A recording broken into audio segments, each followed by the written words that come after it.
Alright guys, so in today's tutorial we are going to see how we are going to use the concatenate function to get our full names and our emails.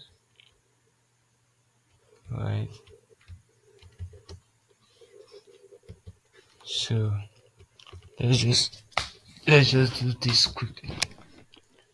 So go to this cell D2, hold on, then you concatenate your tab button, input details. So let's do first name B2 and sending you to put a comma, and let's create a space and then comma, and let's have see your header. So this is how we get the full name using the concatenate function. So just drag it down since it's not much. Alright, so we have all the names here.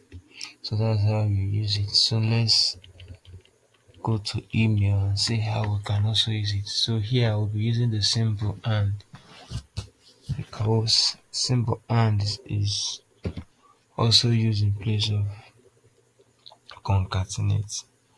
Alright, so here I want to create an email, assuming they are all using Gmail. So do B2, okay, and I'm just joining them. B2, okay, I want to do gabriel.email@gmail.com. So let me create the dots. So this for dots. Then we have another and